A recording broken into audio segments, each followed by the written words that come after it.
CM योगी ने Gorakhpur link expressway का किया उद्घाटन। बोले अब यूपी में ही मिलेगा रोजगार, आजमगढ़ बना साहस का गढ़।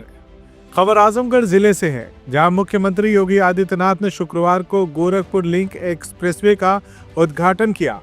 इस मौके पर उन्होंने एक्सप्रेसवे के बीच में खड़े होकर फोटो भी खिंचवाई और 91.35 किलोमीटर लंबे इस 4 लेन मार्ग का कार से निरीक्षण भी किया। वहीं जनसभा को संबोधित करते हुए सीएम योगी ने पूर्ववर्ती सरकारों पर तीखा हमला बोला और कहा कि अब उत्तर प्रदेश में विकास और सुरक्षा दोनों प्राथमिकता में हैं।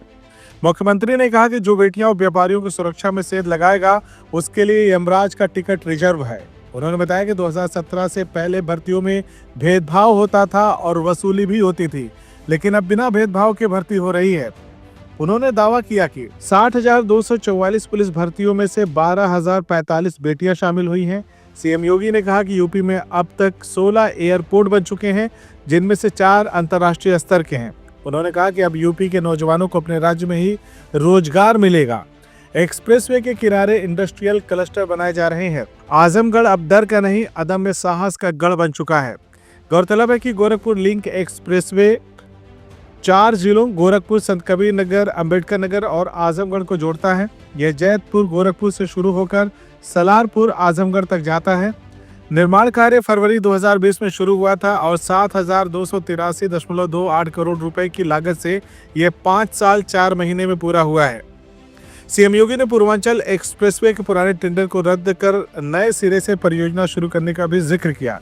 उन्होंने कहा कि पहले की सरकारों ने जनता को गुमराह किया, लेकिन अब पारदर्शिता और ईमानदारी से काम हो रहा है।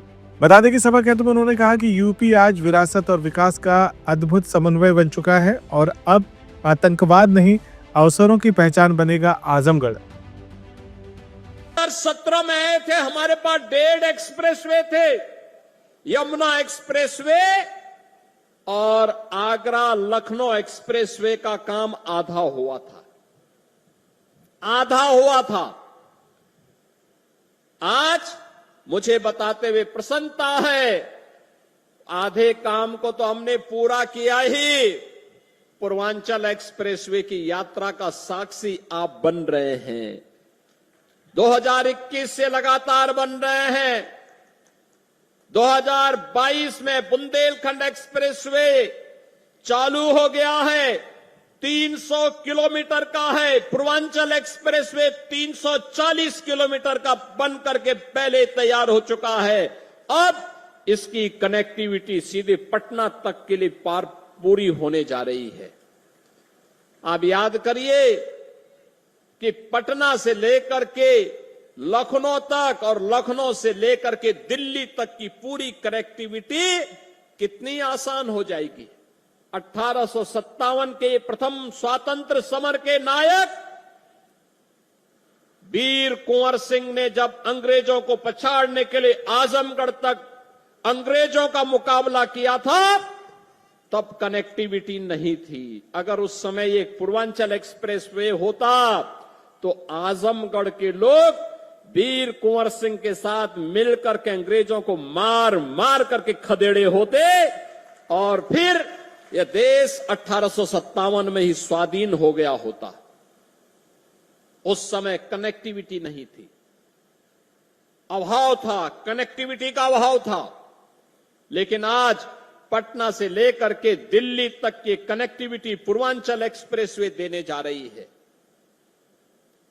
बुंदेलखंड एक्सप्रेसवे दिल्ली से आगरा होते हुए हम इसको सीधे चित्रकूट तक जोड़ रहे हैं। 300 किलोमीटर का एक्सप्रेसवे बन चुका है, यातायात फराटा भर रहा है और आज 91 किलोमीटर का यह एक्सप्रेसवे 91 किलोमीटर का यह एक्सप्रेसवे आजमगढ़ से गोरखपुर की कनेक्टिविटी को पूरा करने जा रहा है। बीच में अंबेडकर नगर जनपद और संत कबीर नगर जनपद भी इसका लाभ प्राप्त करेगा। गंगा एक्सप्रेसवे लगभग 600 किलोमीटर लंबा बन रहा है। 600 किलोमीटर लंबा मेरठ से लेकर के प्रयागराज तक इसकी बेहतरीन कनेक्टिविटी हो रही है। इस वर्ष के अंत तक हम उसको भी आदरणीय प्रधानमंत्री जी के कर कमलों से लोकार्पित करने वाले हैं। लखनऊ से कानपुर के बीच का एक्सप्रेसवे, बलिया लिंक एक्सप्रेसवे और इस प्रकार के लगभग 6 एक्सप्रेसवे निर्माणाधीन हैं। शेष पर कार्य होने जा रहा है। यानी इंफ्रास्ट्रक्चर को इतना मजबूत कर देंगे, इतना मजबूत कर देंगे कि उत्तर प्रदेश को समृद्ध होने से कोई रोक नहीं सकता है, कोई वंचित नहीं कर सकता है। और यही तो इस नए भारत के नए उत्तर प्रदेश की पहचान है। आजमगढ़ 2 एक्सप्रेसवे के साथ जुड़ चुका है।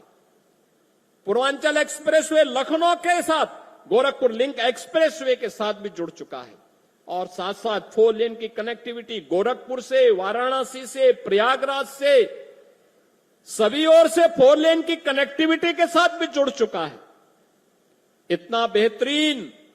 आप मुझे बताओ, आजमगढ़ की साड़ी को महत्व 2017 के पहले नहीं मिल पाया था और यहां की ब्लैक पॉटरी को भी महत्व 2017 के पहले नहीं मिल पाया था। हमने चेहरा नहीं देखा, हमने तो उसको एक पहचान दिलाई। आज आजमगढ़ की साड़ियां भी, मुबारकपुर की साड़ियां भी देश और दुनिया में पसंद की जा रही है और यहां की ब्लैक पॉटरी को भी एक पहचान मिल रही है।